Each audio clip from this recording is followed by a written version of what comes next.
Dear patrons, our next presenter is a pioneer and leading supplier of gallium nitride and is all about converting power in a fast, reliable, and cost-efficient way.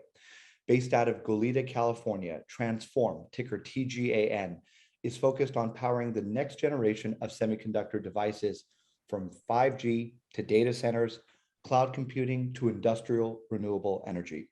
The company is also a Leviathan on the intellectual property side, with an IP portfolio of more than 1,000 owned or licensed patents. Joining us to give our investor community an overview, it is my pleasure to welcome Primit Parikh, the co-founder, president, and CEO of Transphorm, as well as the CFO of the company, Mr. Cameron McCauley. Gentlemen, thank you so much for joining us today. It is absolutely a privilege. The floor is now yours.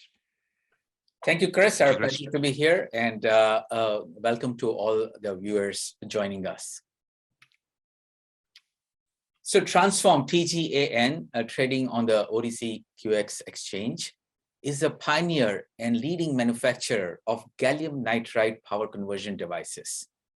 We are already ramped in exciting markets, such as power adapters and chargers for fast chargers for computing, data centers, crypto mining and communication infrastructure with our high power products, a variety of broad industrial products like robotics and renewable energy, and supplying and designing into automotive, electric vehicles and charging applications.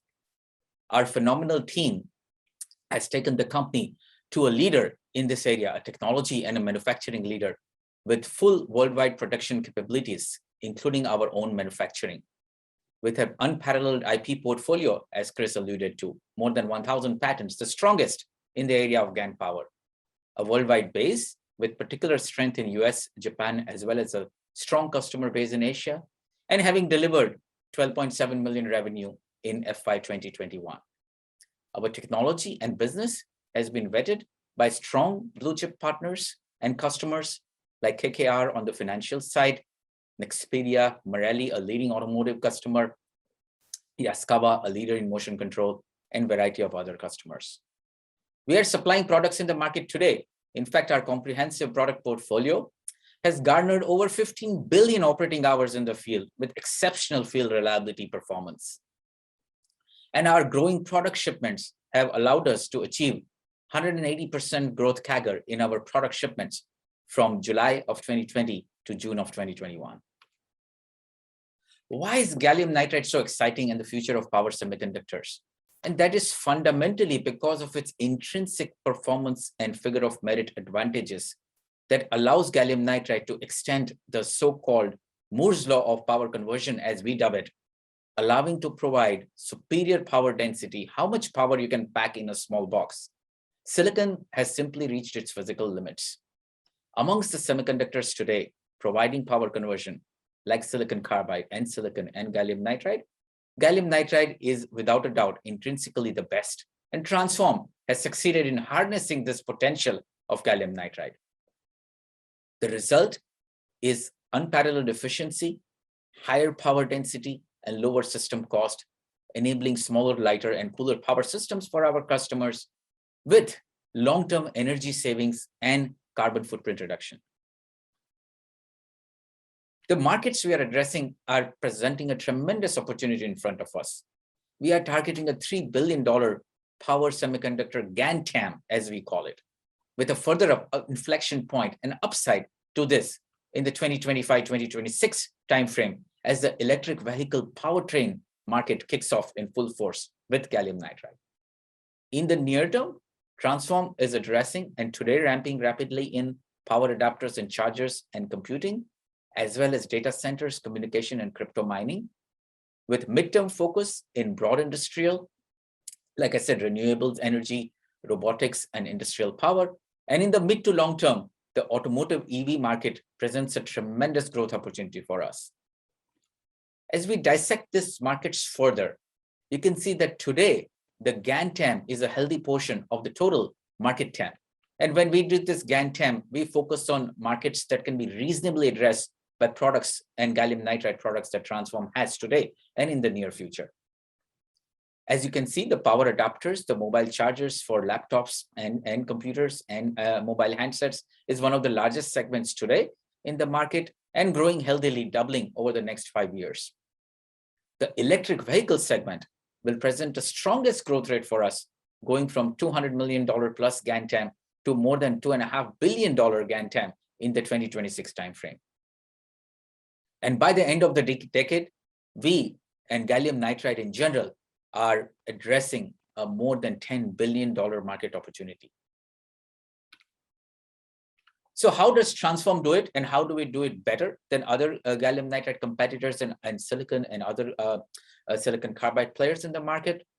At the heart of our architecture is the normally off gallium nitride product. All products in the power markets are normally off. Different companies choose to do it in different ways. What we have done is we have integrated a low voltage silicon transistor with our high performing high voltage gallium nitride transistor to give the user the performance of the gallium nitride, but the look and feel of the silicon FET in as much as how they use the gallium nitride product from Transphorm. Our products are very easy to integrate, simple to drive. Drive means interface to the outside world with existing controllers and drivers, integrated controllers and drivers that the customers are already familiar with. We do not need any external shrubbery to connect our gallium nitride to the external world, as some of our competition needs to do. And with this architecture, we've been delivering robust products. Reliability and robustness is critical in the field of power, in high volume production with best-in-class performance in efficiency, speed, and form factor. Our installed power base is more than 350 megawatts with 15 billion plus hours of operation with extremely good field reliability statistics, less than 0.4 failures per billion hours of operation statistically. Our IP portfolio is unparalleled. And the beauty about the IP portfolio is it is not only encompassing material and devices, which is the basic gallium nitride material and devices, and how to make the gallium nitride, but it also includes some very fundamental patents on how to use the gallium nitride in packages, applications, and circuits, no matter how the gallium nitride is made. And some people who have analyzed our portfolio, like Nomad, has said positive things about us and Transphorm's gallium nitride portfolio. As the GaN market grows, we believe this IP will become a critical point for Transphorm as well as various companies in gallium nitride. So as we compare our technology, Transphorm's technology, to silicon MOSFETs as well as other gallium nitride flavors out there in the market, as notably E-mode gallium nitride as it is called, Transphorm offers more to all customers. Faster, smaller, and more efficient and robust solutions versus competing technology. We attribute and we list some key attributes here, starting from ease of use and how the user can be agnostic to the fact that they are using gallium nitride, largely agnostic, superior size and form factor, performance, higher efficiency. In fact, we have shown what I show on the right is a measured performance in an apples to apples comparison, how Transphorm gallium nitride FET is better in an exactly similar application as some competitions, the so-called IC gallium nitride out there. We enable high speed, high frequency of operation, how fast the gallium nitride is doing the job, which also translates to lower loss. And we do it, or we enable the customer rather to do it with minimum BOM components, bill of material components. One of the unique things about Transphorm is the power levels addressed. We are not a one-trick pony. Transphorm's gallium nitride addresses products from 45 watts to 10 kilowatts, something very difficult for other gallium nitride providers to do. Obviously, silicon, the existing silicon technology, has been addressing this market as well, but with the lack of size, performance, and the speed of operation. There's several misinformation in the market that is also out there, and we need to correct that. There is reports about the so-called GaN ICs with higher performance. That is incorrect. We show here clearly that depending on the application, the GaN FETs actually from Transphorm and perhaps from others also have higher performance. GaN FETs can switch at 1 megahertz, which is higher switching speed. We have verified that years ago. We have achieved 1 kilowatt operation with 99% efficiency at 1 megahertz, another myth in the market. And the fact is that where do you integrate and what do you integrate? In the area of adapters and chargers, which is a dominating area ramping in the market today with gallium nitride, it turns out that most modern day controllers actually have the drivers integrated for free.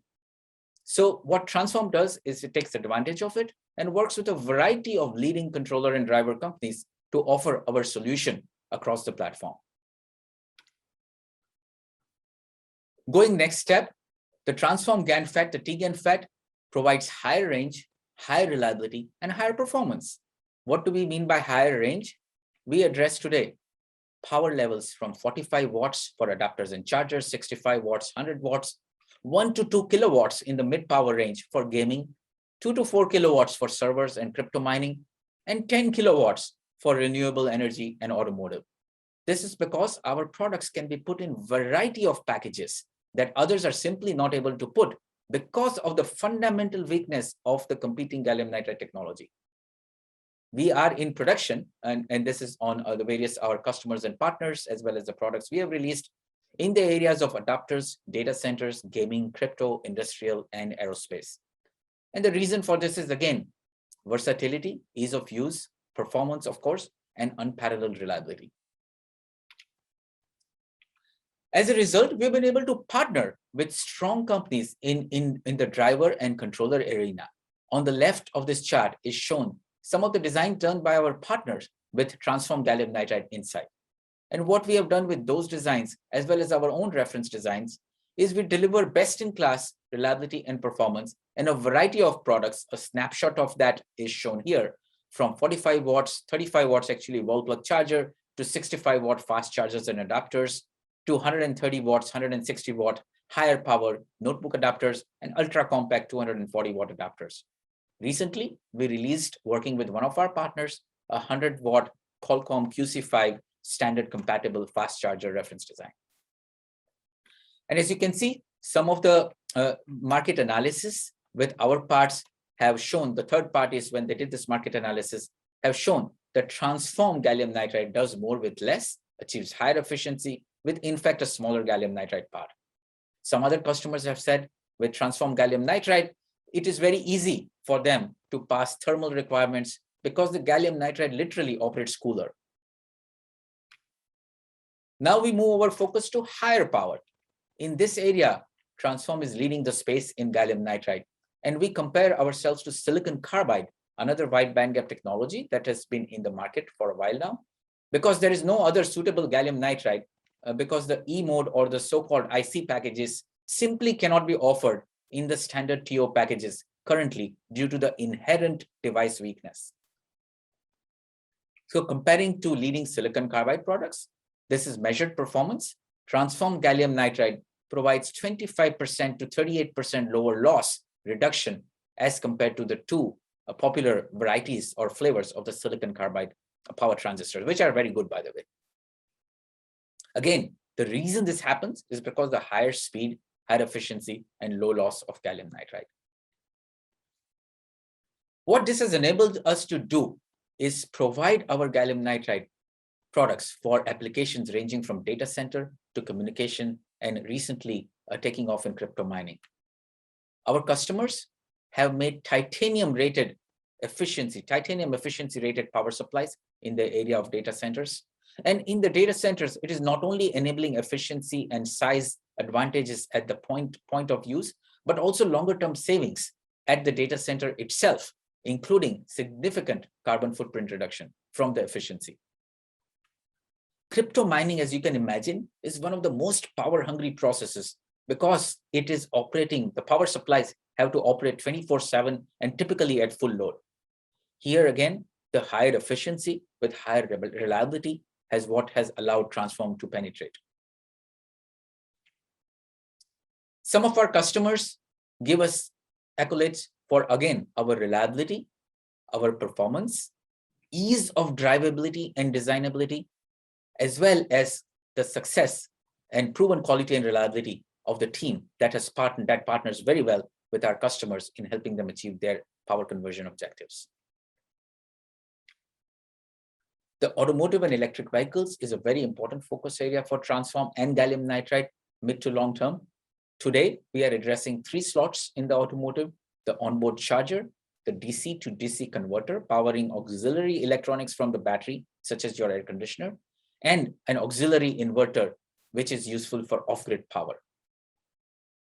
In future, we are developing today higher power, higher scale products with gallium nitride that will allow us and our partners like Marelli and Nexperia to tap into the EV powertrain market, which is providing power levels up to the level of 100 kilowatts, 150 kilowatts and higher. So to recap our product portfolio, the applications transforms platforms, our SuperGaN platform in particular, can address these ranges from lower power adapters and fast chargers. These range from 45 watts to say 200 watts. Mid power, industrial, data server and telecom from say 500 watts to 2 to 3 kilowatts.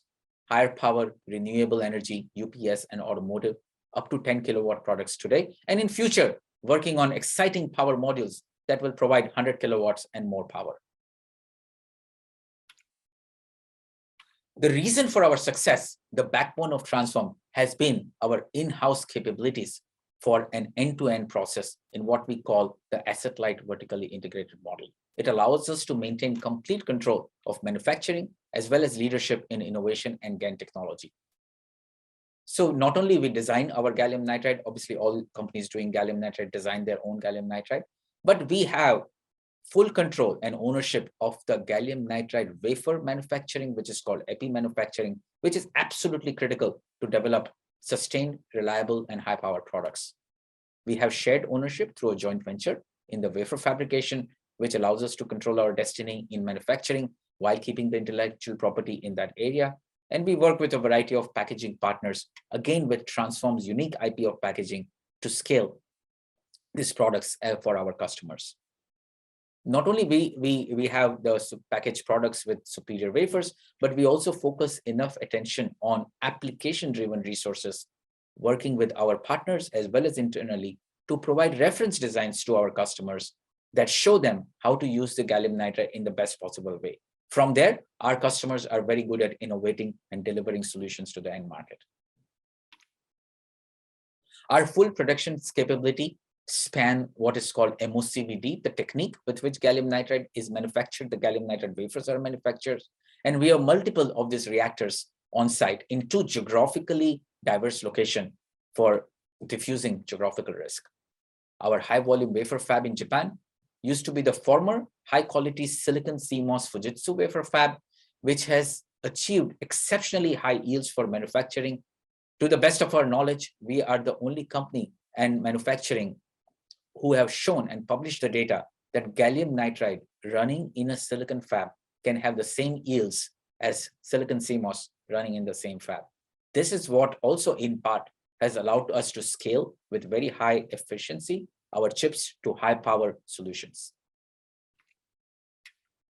Moving to current execution, the last 1 year has been extremely productive for gallium nitride and Transphorm. We have managed to achieve more than double, and recently triple quarterly unit shipment growths. Also, from the first half of 2021, calendar 2021, to the second half of calendar 2021, we predict a 3x growth in unit shipments.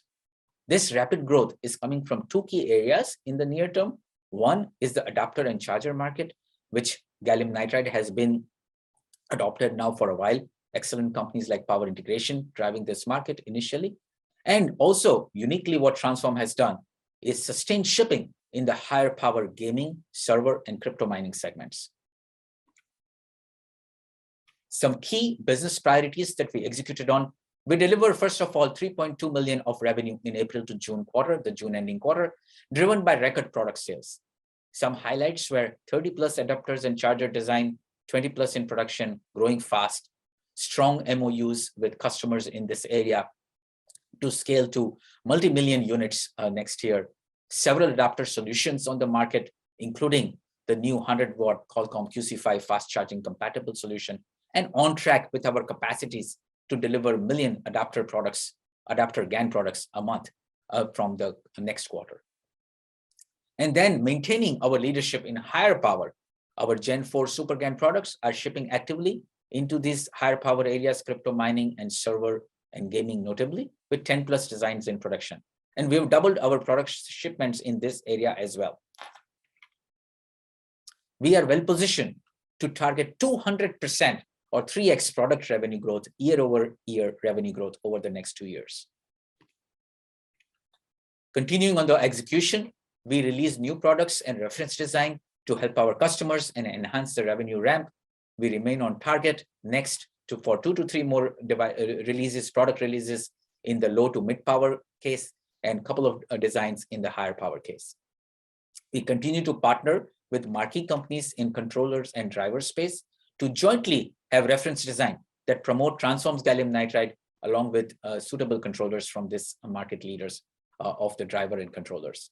And we continue in the automotive space with our generation 5 automotive qualification and already sampling generation 4 in the area of automotive.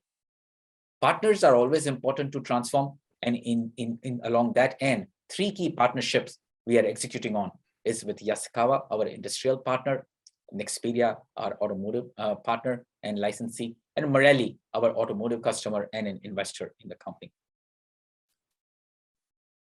With that, I'd like to hand over to Cameron to walk you through our financials. Thank you, Primit, and hello to everyone joining us today. As Primit mentions, I'll start with a brief recap of our most recently completed quarter and then share some thoughts on our key revenue drivers and long-term business model. Q1 2022 saw a continuation of strong revenue growth. Total revenue comprising both product and government, as Primit mentioned, was $3.2 million in the quarter, in excess of our target and representing a 33% sequential increase from the prior 3 months and over 200% when comparing to the same quarter last year. Focusing specifically on product revenue, the 3 months to June 30th saw our 3rd successive quarter of at least doubling shipments, fueling continued growth and resulting in our highest quarterly production revenue number to date. This is our 6th successive quarter of product revenue growth. This growth is being driven primarily by strong traction in the consumer adapter space, but we are also seeing traction in higher power segments, including data centers and crypto mining. Turning briefly to expenses, cost of goods sold increased in the quarter, driven largely by our strong increase in revenue. All other areas of OPEX were largely flat. This despite this being the first full quarter with our increased footprint across manufacturing, sales and applications, and G&A, together with expenditures tied to a change in our year end. The non-EPS loss for the quarter was 13 cents, flat to the prior quarter and representing a 7-cent increase in non-EPS relative to the same quarter in 2020, excluding licensing revenue. Turning now to other updates in the next slide. Thanks, Brendan. Net current assets decreased $4.5 million in the quarter. Cash burn was a little higher than the prior quarter due to some annual insurance payments, together with ongoing investment in our inventory and CapEx to support the strong growth. We are well positioned to lower the burn significantly in the current quarter. We're also happy to report several important developments that occurred in the quarter, all of which contribute to a strengthening of our balance sheet as we move forward. From a funding perspective, the company announced the conclusion of a $5 million equity investment at $5 per share from a multi-billion-dollar international company based in Asia, solidifying our midterm cash position. Staying on funding, the company also completed another component of our development program with Yaskawa, securing $750,000. On liabilities, we executed on our deliverables with respect to our partnership with Nexperia. This execution means the development loan is now considered forgiven and licensing revenue will be recognized in the current quarter. These developments extend our financial runway, strengthen our balance sheet, and enable us to continue to develop and grow the company's growth engine. Additionally, the company continues to target a near-term uplist onto NASDAQ. Several steps have been taken from a compliance and governance perspective, and the company continues to perform internal due diligence as we work towards this short-term goal. Moving from current activity, I wanted to touch on our thoughts on key revenue drivers. On the next slide, thank you. We view this in 4 distinct stages: adoption, execution, inflection point, and accelerated growth. And for each stage, we've identified key factors that will drive our top line. Starting with adoption, we have successfully monetized our industry-leading IP portfolio to generate revenue through both licensing and government funding. And as mentioned earlier, our product revenue continues to increase very strongly. We are seeing this trend continue into phase 2, our current phase, execution. This product revenue growth is driven by our ramp and adapters, together with increases in both our epi-vertical, data center, and crypto mining applications. This growth is in addition to continuation of our licensing and government revenue.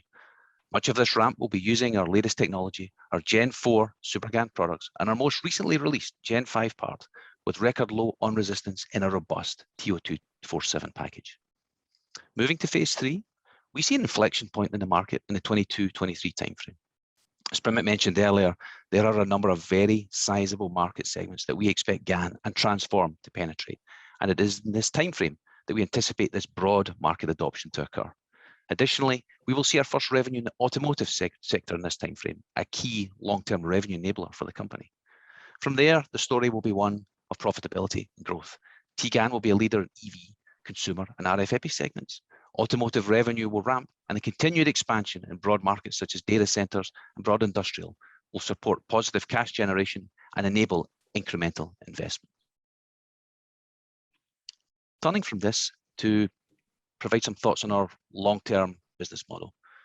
We are in the process of building a high-growth, cash-generative business. The company has 3 distinct revenue streams: licensing, government, and product.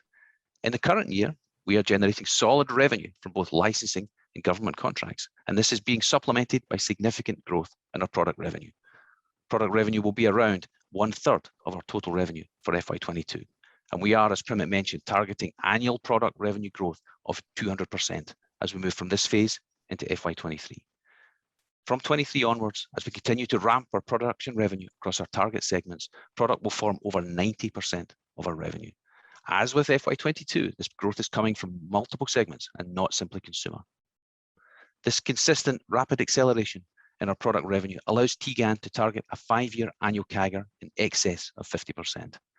We're also confident this volume increase, married to our product portfolio, including our recently released Gen 4 and Gen 5 products, will allow us to achieve an overall gross margin in excess of 40%. With respect to operating margin, the company will continue to invest to support all aspects of our core operations. Our stable structure allowing us to translate gross margins into delivering an operating margin that will be in excess of 20%. In conclusion, here are some of our key investment highlights. We have a disruptive technology that provides power conversion solutions across a number of significantly growing markets. We're commercially ramping with strong production revenue today, together with a manufacturing structure in place that can support our long-term growth. We have a comprehensive product offering to meet our customers' needs across a wide range of power levels and segments, all of which underpinned by the industry's strongest IP position and a deep, talented team led by GaN experts. Thank you. Chris, over to you. Gentlemen, thank you so much for the presentation. For anyone who's interested in asking a question, please feel free to use the chat app on Zoom or email me directly at chris@ldmicro.com. Gentlemen, are you ready? Because there are quite a few questions in the queue. Go for it. We'll see. Yeah, exactly. There was one question for you, Cameron, which I thought was interesting. They said, who is the most famous Scottish person alive today in your eyes? And I'll tell you, a lot of people say Sean Connery, but he passed away last year, I believe. That's who came to mind. Funny you mentioned that, Chris, and he passed away recently. I don't know. As a biased soccer fan, I'm thinking of the Scotland manager, perhaps, something like that. I'm not too sure. Yeah, and as a biased tennis fan, I would say Andy Murray. Andy Murray, yes. Yeah. Absolutely. So Good example. That was the only question. Sometimes we get a question like, what is going to be the EPS for the company next quarter? Which I don't really dignify with the response, but there's a lot of new investors out there. So the first question is, when did you guys go public, and was it a traditional IPO? So we did this in 2020 beginning, and it happened. It was a APO, alternate public offering, came through an inbound inquiry that we and our board evaluated and decided to go forward, combining at that time in early 2020 strategic investor interest that the company already had from our partners with institutional interest that came in externally to the company, and it decided it was the right time with the gallium nitride market set to launch for Transphorm to access the public markets and went public and got listed in the OTC exchange. Subsequently, in July of 2020, we completed the PIPE transaction associated with the APO in February of 2020, just before COVID hit actually. And then in July of 2020, we completed the listing on the OTC exchange at that time. Roger. And then Don asked a question about the timing. I just want to kind of wrap this around. Don asked a question about the timing on the NASDAQ uplisting. Is it by the end of the year? Is it a few weeks? What's kind of your consensus right now? It's certainly, you know, we're actively looking at it right now, Chris. I mean, we meet the seasoning requirements, which is one important component of it. We've done a lot of work internally, and you know, we are targeting, you know, we'd love to get it done by the end of the year. It depends a lot on the processing time and so on and so forth, but certainly it's a near-term target, and we're keen to get it done. Respect. Next question is, were you guys one of the first companies to focus on gallium nitride, and what is the backstory here? Sure. So gallium nitride in different forms, actually, it's an interesting question, has been around now for more than 2 decades, right? So first, it was in the area of gallium nitride LEDs for solid state lighting, and then gallium nitride RF transistors for radar, as well as commercial wireless infrastructure, LTE, and now 4G, 5G. So our team actually, prior to Transphorm, had the good fortune and a very positive experience of being part of this market innovations with gallium nitride. I personally was part of CRE at that time. And then we decided to launch gallium nitride for power in the 2007-8 timeframe, because at that time, we imagined that gallium nitride in power could be the biggest application yet for gallium nitride, not only in terms of market size, but also in terms of energy saving potential. And at that time, actually, it was Transphorm and International Rectifier, 2 companies who were actively started in gallium nitride for the power conversion, the high voltage 650 volts at that time power conversion space. IR was subsequently acquired by Infineon, who is obviously a gorilla in the field of power with silicon and silicon carbide. Also, they are working on gallium nitride, which is good to know. A lot of marquee companies are working on gallium nitride, in which Transphorm has established leadership in. But yeah, Transphorm and Infineon, Transphorm and IR, International Rectifier, were the originally 2 companies in the gallium nitride power space. So one of the perks I get as moderator is I can get to ask a question at any given time, and this is one of those moments. Is there a reason why it's Transphorm with a P and not Transform with an F? It's a long story. We were doing, it's a perfectly told over a beer. The PH had something to do with things we were doing at that time related to exploiting other areas with gallium nitride, to which the PH was also related. And then the Transphorm came nicely, transforming the way the world will use energy, applying to our power conversion area. Well, Primit, it's a tongue-in-cheek question because basically everything has been taken. All the names for shows, for companies, Sure. It's almost damn near domain names. It Correct. Is damn near impossible to get anything in its actual spelling. Absolutely. So that's why I asked. Even the PH was taken. That's why our website is transphormusa.com. And the guy that was not the reason why we have the PH.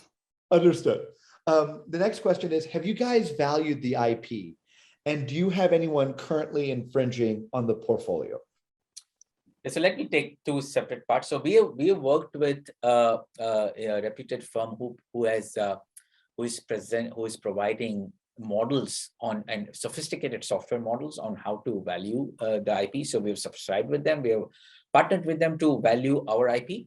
We can value any IP with that according to their models. So that's what, when I said our IP was valued at about $200 million, that's our directly owned patents and exclusively licensed patents give that number. We've also compared it to IP from other gallium nitride providers, and it's Transphorm and Infineon again, because they were the Infineon, because IR originally was one of the early entrants in this. Transphorm and Infineon have the highest IP in this area. Some of the recent entrants have IP that is 5 times or even 10 times lower, not only in number of patents, but also value. I thought this was a really good question. Does the global chip shortage help the company or hurt it? So it depends, right? So it's in some areas. So we make the good thing about Transphorm in terms of gallium nitride manufacturing is we control our own destiny to some extent because we have our wafer manufacturing, our epi manufacturing, and our fab. Now, obviously, in some of the raw materials that come to this, right, they are subject to general semiconductor raw materials. So we have to do a lot of advanced planning. In the area of packaging, like I said, we enable high power packages, all kinds of packages, but the similar packages may also be used in silicon, right? So there, when we work carefully with our subcontracting partners, our package manufacturers, a lot of advanced planning has to be there. So in that sense, we have to very carefully manage, let's say, the challenging of supply with very long lead times where we have to make our commitments significantly ahead of time. But if that said, in certain areas, because we make our own GaN, we can actually provide right now products to the customer. So it depends how you are looking at it. There are two sides of the coin, not one answer. We have to manage it very carefully because yes, we are also subject to some of the fluctuations, especially raw materials that we buy from outside. But on the other hand, when it comes to making the gallium nitride, we make it on our own. In terms of your current customer base, who are they and what are they using your technology specifically for? Correct. So as we talked about our market areas, the customers range from the folks who make power adapters and fast chargers, either sometimes the folks who are large, sophisticated manufacturing partners to the tier ones, or in some cases, the tier ones directly. In the area of gaming, we have a strong customer that's a publicly released Corsair, for example, a pioneer in gaming, has been our valued customer for a number of years now, having the best power supply out there with gallium nitride. We have customers like Bell Power in the area of data servers, that's also publicly released. We have ramped up recently key customers in the area of crypto mining, because our high power parts have been picked up in crypto mining because of the efficiency and reliability. In industrial, we have strong partners like Yaskawa, who is a leader, number one company actually in the world in motion control and robotics. They're a long-time customer partner. As Cameron talked, they have funded a development program also to provide certain customized solutions for them. In automotive, we work with customers such as Marelli, amongst others. With other customers in Japan, Marelli also happens to be an investor in the market. So our customers are people making the power supplies, people making the adapters and chargers, people making servo motion control drives, industrial power, and people making automotive tier twos and tier ones who make automotive components. A follow-up, if fast charging was a segment, how big do you see it becoming for TGAN? That will ramp significantly, right? So in the end, a variety of things, and it's just not about this, just not your smartphones or the laptops that need the fast charging, right? It's a variety of devices all around that need chargers in the range of 30, 40 watts to 150, 200 watts. Like power tools, for example, use chargers, right? So can you make it compact and high speed, right? So that's a very strong segment for gallium nitride. Not only for just Transphorm, but many leading gallium nitride companies who are providing good solutions to the market. I liken that with my prior experience to the gallium nitride LED space, where 4 or 5 top companies, the Crees of the world, or the Nichia, Lumileds, Osram, the 4 or 5 top companies who had strong IP, who had strong manufacturing and strong products, they dominated the market for 2 decades. So it will be similar, we believe, in the area of gallium nitride, and we certainly hope to get more than our fair share. Given the fact that you guys have your fingers on the pulse, do you see a future where in the next 3 to 5 years, you'll be able to charge your smartphone from 0% to 100% battery in less than 15 minutes? Yeah, it is completely possible today. For example, that's why we emphasize the QC5 Qualcomm charger. It already charges, 0 to 50% in half that time, right? Five minutes, 0 to 50%, it can charge extremely fast, the QC5, if the phone is compatible with that charger. So the pace of the technology innovation, GaN is one of the enablers for fast charging, but also on the receiving side, the battery itself and the interface to the battery, companies, very strong companies are working on those standards. So the pace of innovation has been tremendous, right? What used to be 5-watt chargers now, just 5 years ago, right? Those small cubes have morphed into 65-watt chargers. And the size of that thing has, of course, not increased too much, which means the power density has significantly increased. And for all those who are tuning in from the state of California, it's not a bad thing to have in your bolt bag just in case of a fire or an earthquake. because when power goes down, you still want to be able to access your phone. On the competitive side, which name do you guys go up head to head the most often? Thank you for the question. Sure. So overall, as we look at the power market, right, we have, like I said, a multi-billion-dollar GaN TAM here. So the incumbent actually in the market is silicon, the silicon superjunction, and on the higher power side, in the industrial side, silicon IGBTs. So silicon superjunction and IGBTs is the dominant in the market today. Silicon carbide has been around now for a number of years and it's been adopted for automotive. So those are the key competition at the top level. In the area of gallium nitride, first of all, like I said, it's very good that there are multiple companies in the area of gallium nitride now. Transphorm is certainly leading in quality, reliability, performance, and IP. In the area of gallium nitride, when we look, there are good companies, and it's good to have competitors because you need that to sustain the market. That's one of the things actually that held back gallium nitride early on. So companies like Power Integrations, for example, has done extremely well in adapters. Navitas is providing good solutions for adapters. Both these companies don't have solutions for higher power. There we tend to compete more again with silicon carbide and silicon itself. Are there other pure play GaN players that are currently public? Currently public, so there is Transphorm in the pure play. Navitas has recently announced this SPAC transaction to be completed, I believe. So that would be the next one. I think Transphorm led the way in terms of the pure play GaN being public. Power Integration, obviously, it does a number of things. Has been a marquee public company for a long time. Infineon has been out there for a long time. Is your ROI primarily based on energy savings or other things as well? No, so the first ROI is providing again direct value to the customer, right? So make the system cheaper and cost effective. And using gallium nitride, it's just not about the gallium nitride enabling efficiency, but actually gallium nitride allowing the system to be more cost effective by eliminating some other components, shrinking down the size. Because like I said, we operate at higher frequency. Gallium nitride is a high-speed semiconductor. So inherently, most gallium nitride should be able to operate at higher frequency, not just one type or the other. We exploit that well. And that makes other components smaller. So it's just not necessarily about the gallium nitride, it's how the system comes together. So it's a system cost saving at the point of use, whether it's a power supply or an adapter or an automotive charger. That is the first ROI. The second ROI in the areas of demanding power hungry applications like the servers in data centers or crypto mining. There it is a sustained efficiency ROI. How much electricity savings do you do?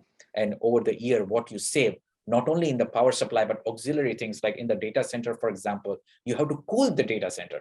So amount of heat you waste is not only you are saving that electricity in the power supply, but you will save another double of that in cooling. So in those markets, it is an extended ROI, which one has to exploit because there is a value chain. But the immediate ROI is at the point of use of the customer. On the crypto side, how big a market is it for you guys right now, and how big can it get moving forward? Yeah, the crypto is very, very interesting, right? Because not only, it's not only about Bitcoin now, but there are a variety of crypto markets there. I don't want to claim to be an expert on the fluctuations that happen in the crypto market at all. But what we know is crypto is one of the most power-hungry applications out there, right? And variety of studies liken the crypto energy use as almost the use of energy use of an entire small country, right? And in that, when you improve the energy efficiency, say from even 96% to 97%, what you are doing in that 1% is reducing loss from 4% to 3%. So improving energy 1% efficiency at 96%, you are improving loss by 25%. So you save 25% electricity by that level of efficiency improvement. So we believe there is a tremendous opportunity in the area of crypto mining. Today, we supply both to people who make power supplies and then do the end sale to the crypto mining rig developers. And recently, we've started talking directly to some companies who are developing the crypto mining rigs themselves and want to be vertically integrated, making the power for the crypto mining, because that is such an important component. Just to let you guys know, we have a few more questions in about 10 minutes. So let's see if we can get through this quickly.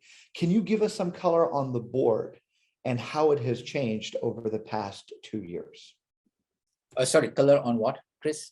On the board of directors. They're trying On the board, on the they board of want to directors. get a feel for who makes the composite. Sure, of course. So Transphorm, we work very closely with our board of directors. It's an excellent partnership, whether we were prior to being a public company or now that we are a public company. As we look at our public company, we are fortunate and we work hard to add board directors from variety of walks of the company. So KKR, our largest shareholder, is well represented on the board. We've added exceptional board members recently. Kelly Smalls, who had a long career in semiconductor finance at AMD and National. Katharina McFarland, who was a high-ranking Department of Defense official in the Navy. We are very fortunate to have her on our board to guide us through our kind of technology platform growths and government business. So we have a well diversified board. Dr. Julian Humphreys, who used to be in charge of the entire power MOSFET programs at NXP and later Nexperia. He's on our board, bringing a wealth of power experience. So we have, a strong financial equity experience represented, financial semiconductor hands-on experience, power semiconductor technology and government, along with obviously our internal management team on the board. So it's a well diversified board, and we continue to expand and add strength to the board to help us position best on the public markets and grow as a public company as time goes on. So Primit, you have 2 more questions, and then Cameron is going to be grilled with 4 questions to end. So Take your time, Primit. Yeah, no, exactly. I love how you're smiling. It'll be interesting to see what your reaction is to the final one. No worries. Primit, is most of your future growth going to be from existing customers or new client wins? Actually, it's both, right? So we obviously, it's key priority to support existing customers by definition. And what we like about many of our existing customers is proliferation within a customer. So the customers also work very hard to design us in, adopt us in. And then what we like to see is proliferation from platform to platform. So somebody's made a 2 kilowatts power supply. We'd like to see a 2.2 kilowatts, 2.6 kilowatts, 3.2 kilowatts, different products, obviously, but based on the same platform. So that is happening. Clearly, to expand, we are adding customers, new customers in these areas that we talked about, obviously, and that's an important growth factor in our future growth. So most certainly both those things.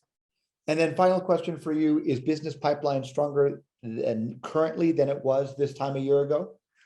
Absolutely. That is how we have been able to achieve the double, and triple unit shipment growths that we talked about.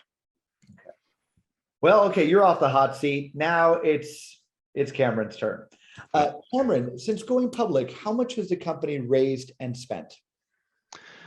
We took the company public, as Primit mentioned, through the APO process. As part of that, we raised $21 million. That was in February 2020. We did the PIPE in December 2020. That was another $50 million. And we just completed another equity round last month, actually, for $5 million with a kind of Asian multi-billion-dollar semiconductor company. And what that does is gives us a kind of middle term runway to continue to grow the business and invest in the business. And we're obviously, the aim, Chris, will be continue to look at ways to strengthen the balance sheet, to elongate that runway and to drive growth. Where has, historically speaking, where has most of capital spend been on? I'm assuming it's been on R&D. Yeah, that's right. I mean, I think for us, developing products, having a really strong portfolio out there, making sure we've got a packaging portfolio to support it is crucial. Making sure that the products are of high quality and very reliable. So we've had dedicated teams to support each of these areas. And I think what we're seeing increasingly as well is an increase in our sales footprint, our applications footprint. We're seeing more traction and we're seeing more growth, and we need to have the sales and application team to support that. So that's growing, but historically, I would say R&D, quality, reliability, those areas have been the fulcrum of what we've developed. What does the company have to generate on the revenue side to reach break even? So we've got, I mentioned earlier on, we've got this kind of long-term operating model of about 40% plus gross margin. There you go. And as we think about, the preponderance of our revenue being product revenue, and you look at OpEx in the kind of, I would say, roughly $5 million, just under that a quarter, you're thinking, if you do the math, that takes you somewhere in the kind of $50 to $60 million range for the company to break even. And then, anything beyond that, obviously we're cash generative, profitable, and moving forward. And then on this last $5 million raise with the semiconductor company, was it straight equity? And did you guys disclose at what price and whether there were any warrants attached to it? It was straight equity. We disclosed $5 million. It was $5 million at $5 per share, which is above the price. And yes, there were some warrants attached, and we disclosed that in our most recent public filing. Absolutely. Excellent. Cameron, that was it. Yeah, there wasn't. That was okay. Thank you, Chris. That you went easy on me. So I have to. So before we started the presentation, we talked about where you guys are based. And I still don't know this, even though I've been there many times. Do they say Goleta or is it Goleta? I say Goleta, and I think they say Goleta. Goleta is, so for everyone who doesn't know, Goleta is kind of a town right next to Santa Barbara. And for anyone who's been lucky enough to go there, there's a reason why most famous celebrities have homes down there as well, because it's private, it's tranquil, and you can't beat the scenery. So the joke was that I've only gotten 2 speeding tickets in my life, and they were both in the town of Goleta. So what I wanted to ask you guys is CHP really, really like nasty over there, or was it just my bad luck? And how have you guys adapted to the scenery over the last 18 months of essentially being close to home? So Chris, first of all, I've had the good fortune to be here for the last 28 years, from the days I went to school at UC Santa Barbara, which obviously is in Goleta, but they don't want to call it, should call it UC Goleta, right? UC right. Yeah, of course. Yeah. And yeah, so we are, the celebrities you talk about are in Montecito. In Goleta, it's people like me and Cameron working on Transphorm. I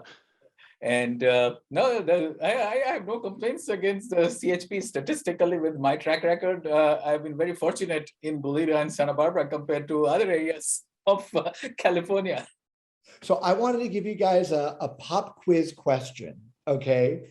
And I really apologize to do this very quickly, but I want to be respectful for others. There was 3 questions that were asked in the Q&A, so we'll come back to my trivia at the last thing. Don asked a question: where and how secure are your materials that are secured? Excellent question, Don. So the materials, it's a variety. It's a semiconductor company, right? It's semiconductor manufacturing. So there is a variety of materials. And what we do, our supply chain team, led by a very experienced person who has been in this business for 35 years now, we make sure we have, as far as possible, we have second sources to all our materials. Our infrastructure, the making the materials, the reactors as such, that's in Goleta. And we have a second owned by Transphorm, but located physically in our joint venture wafer fab in Aizu Wakamatsu in Japan. So we have 2 separate sites for our, as it's called, the MOCVD epi reactors. Our wafer fab is in Japan, very secure. That area of Japan is actually in things like earthquakes and other things. It has survived even after the bad Fukushima disaster. That fab was not actually down. Internally, it was obviously because of the supply chain disruption. It took a week or so, but internally the fab was operating. So it's a very strong former Fujitsu semiconductor wafer fabrication facility. And then coming to like key material supplies, right? In our making a gallium nitride wafer, you use things like gallium, you need nitrogen. So we have to secure the supply with our suppliers of gases or chemicals. And then are you using any ISO standards in your work? Yes, we are ISO certified, and we and our customers, our manufacturing processes, our supply chain processes, our customer-centric processes, we are ISO certified. And yes, we actively use that. And a semiconductor whiz, Jared asked a question: how does your cost compare to GaN foundries such as Tower Semiconductor? Thank you for the question, Jared. So again, in the area of, that's a great question, in the area of new semiconductors, right? If you look at, and I'll give a statement and then I'll give an answer. It's historically innovation, cost, manufacturing leadership has always come from being vertically integrated. It's not easy to do vertically integrated. It's not cheap to get vertically integrated. But if you are vertically integrated, think about the gallium arsenide handset power amplifiers in the 80s. Every company that succeeded who had their own manufacturing, not throw over the wall to a foundry. Think about silicon carbide. Think about gallium nitride LEDs. For a long time, it was vertically integrated manufacturing. And then successfully after 15 years or so, 10, 15, 20 years as the case may be, then the foundry model develops, obviously, in silicon now after 50, 60 years, right? It's all about the foundry model. It's a different scale altogether. So when we compare, right, so by having our own manufacturing, the number one thing is we control our destiny for quick cycle times, quick innovation, complete manufacturing control and traceability, and obviously the wafer cost, right? So the cost model, you don't have to pay anyone else that added margin by making your own manufacturing. The challenge obviously is, are you ready for that manufacturing, scaling, investing in it? And that's what Transphorm, you asked the question, where has a lot of the capital been spent? R&D plus also investing over time. And all of that has been substantially done. That's the good news in manufacturing. Excellent. So I apologize because I saw that from the corner of my eye and I didn't want to be respectful to the people that ask questions. So the Q&A is concluded. Now it's time for trivia. Okay. So I don't know what we're playing for. I'm sure I'll give you guys a good perk. But what fast food chain it was the last company I wrote on about 2 years ago, because our legal team here won't let me recommend anything. But what fast food chain's first location was in Santa Barbara, California, that was recently acquired by Yum Brands? Okay. And I'll give you guys a hint. They sell sweet potato fries, which are amazing, by the way. Interesting. Is it Habit? You got it, baby. Yeah, it's Habit. I knew that, Primit, because we went out for a game of golf, and the first thing Primit said was, "I'm going to take you to this burger place. It's absolutely fantastic." And it was a Habit burger in Santa Barbara. I got to tell Delicious. you, in downtown Santa Barbara, I think it's their first location. And you can't physically go inside. It's just kind of like a standalone. Yeah. And the reason I owned, let's just say that I was a fairly large shareholder in this company, is because it was one of the very few brands where the wealthiest people in our community came and brought their family, and some of the more, bourgeoisie, if you will, so it was one of those things where it didn't matter who was there in terms of dollar spend. They were there because it was delicious. So for anyone who goes down there, I mean, the Habit is a thrill. But I will also give you guys this insight. The ice cream that standalone, that first location sells is different than any other ice cream in any other location. I don't know why. I don't know, the history behind it, but it's the best soft serve I've ever had. So if anyone is down there, I think you should go visit Transphorm and then pop to downtown Santa Barbara and have this ice cream. Gentlemen, where can people go to get more information on the company? Obviously, our website is a great resource, www.transphormusa.com. And if any further inquiries, they can put it on our website and it will 100% get routed to the right person. If it's Cameron or myself or our marketing, that will be taken care of promptly. We can take care of that. And for anyone who submitted a question by way of email that I didn't receive, of course, I will forward it to Brett and the team. Gentlemen, it was an absolute pleasure. I hope to see you guys shortly, and we'll be following the company in the weeks, months, and years ahead. Thank you again. Thank you, Chris, and thanks everyone for joining. Thank you, everyone. Bye, guys. Bye now. Thanks.